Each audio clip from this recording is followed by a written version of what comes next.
Do you think age will play a part in this? 5 tests pushed together? I'd be interested with the bowlers. I'd pay attention to that, the age of the bowlers and these matches coming thick and fast and injury playing a part. But I don't think Michael Hussey played Test match cricket till he was 29, and so he was full of experience and became a world-class player. And so what Australia have done is select an experienced team. I have no problem with that at all. They think that their best cricketers are experienced ones. And it may be after this that they dismantle it and put a couple of young uns in.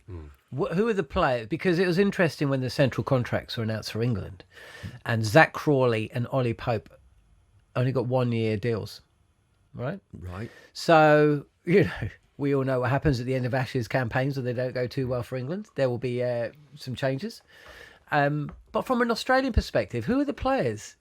Because whatever happens, whether they win or they lose, and Usman Khawaja is either, carried on somebody's shoulders at the SCG with the bat and a stump in hand, a la Shane Warne and Glenn McGrath and Justin Langer back in the day.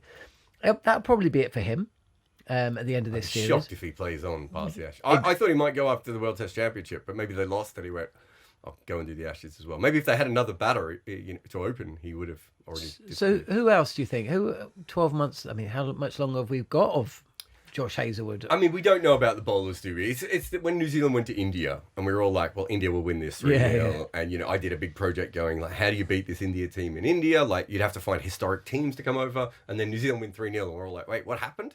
And then you're like, oh, age just happened to get to 2 or 3 players at the same time, and we weren't ready for that, right? There was a little bit with pitch luck and a little bit with Mitch Santner becoming the greatest bowler of all time that we didn't have on our bingo card. But I think that there's always a chance of that. But I've known George Bailey for a very long time, well before he played cricket for Australia.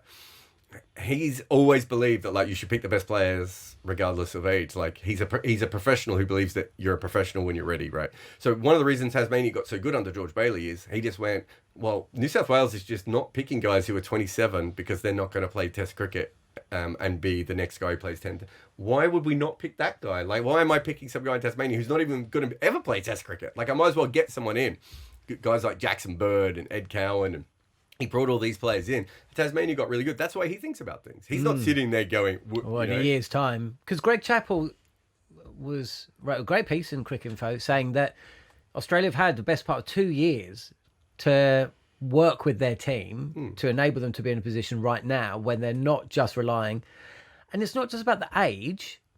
It's about the fact they're going into a Test series where it's happening this week, and we still don't know who's opening or batting at 3. But who did he say to bring in? Go back and read that article again. I read it twice. He kept talking about younger players coming in. The only younger player he mentions is Constance, who can't play. He cannot play. No, I think he just made 10 off 50 balls against Victoria. Cannot play at the moment. He's completely shot mentally. Needs a break, right? Which is fine. We know how good his eye is. Who's the other young player, right? He's not ready. He said that Mitchell Marsh should open. Well, how old's Mitchell Marsh?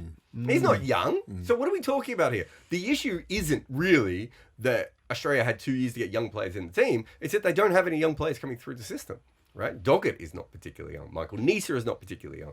People keep saying to me, how much longer do you think Scott Boland can play? And I was like, Scott Boland's 36, right? Like, Scott Boland's really old for a seam bowler, right?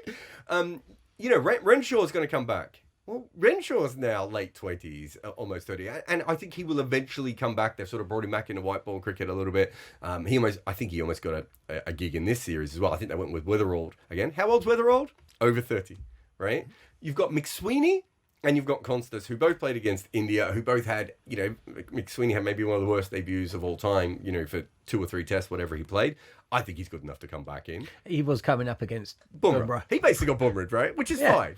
It's in the old days when you would, like, left-handers would play against Ashwin and they'd never get picked for their team again. It was like, you're a left-hander, you play against Ashwin, you're supposed to go out. That's literally your entire job. So where are these young players coming through? And I think that's the bigger question here, is that there isn't an obvious answer. And that's why they're so gung-ho on Green, right? And they're pushing Green. But Bo Webster's got to be 29, 30 as well. Like, these are not young players that are coming through. So I think in Bailey's case, the way he looks at it is, if he can find guys who are 27, 28, 29, and they're ready to play for the next 3-4 years, and they're really good international cricketers, he would do that. If there was a I don't know, a Michael Clark or a Ricky Ponting or a Don Bradman coming through, they'd be in the side because the side isn't that strong, right? Like, so I don't really understand this idea of that. But the point that we all are making is when you have an aging bowling lineup, there is a chance that it's one series too far, right? And we've seen that time and time again. India just showed us that. And we have seen times when teams have been able to tire out the Australian bowlers. Like India did that in a couple of series, right? Since then, the wickets have been so good. The bowlers haven't had to bowl that many long spells anymore. So it's been a little bit different. But they're not that far away from Hazelwood just being like, I can't actually do this anymore. Or Boland being, I am really 36. That is my age. I'm sure that Australia, after this series, will start again regardless. Because the age catches up with players. Yeah. Players themselves will say, look, it's been a fantastic, I've had a ball, but it's time to move on. And so I think it's a perfect time for Australia to suck it up and say, right, well, these identified young players we're going to put into the team, let's see what they've got. Take a little bit of time, take 18 months or 2 years to give them that experience of failure and how to deal with failure. But also success. If you're good enough, you play for Australia, you get the baggy green, you taste success and you go on from there. Let's not forget, Steve Smith was a walking wicket. Yep. That lad bowled a bit of leg spin, was a walking wicket. He worked hard to get himself where he is as one of the greatest players. I think Smith Quadra and a bowler is the chance that they go. So there's 3 spots straight away. So it's not even that they will strip it down. It might just change naturally. I think it will. I think it just changed naturally. The lads will just say, look, it's been great. And family, I'm going to pursue another career. I'm going to go into coaching. I'm going to the IPL or whatever. I think Stark will definitely stick around because the way he's talking. He's 35. Yeah, but he's moving away from T20 cricket for Test cricket. So he's made it clear that he wants to go. Cummins hasn't bowled as much as most bowlers of his age because of all the injuries he had early in his career. So he might think he's got a couple more years. Hazelwood, as keep saying, he keeps getting injured, he keeps picking up, and also he has massive contracts in the IPL. He just won an IPL by being the best bowler in the tournament last year. If I'm Hazelwood, I'm thinking to myself, well, I might have 3 more years of that, and I can earn, a lot of money. That comes in. That definitely comes in. Boland is 36. He's had a lot of niggly injuries of recent times. Nothing massive, but just little old man injuries that have kept him out. So one of those 4 is going to go, and Nathan Lyon's quite old as well, right? So there might be one of those lot goes. And if that's the case, if Jai Richardson is fully fit, there's no issue. If it's not Jai Richardson, there's a drop, right? But they have to bring in someone else who is not 34.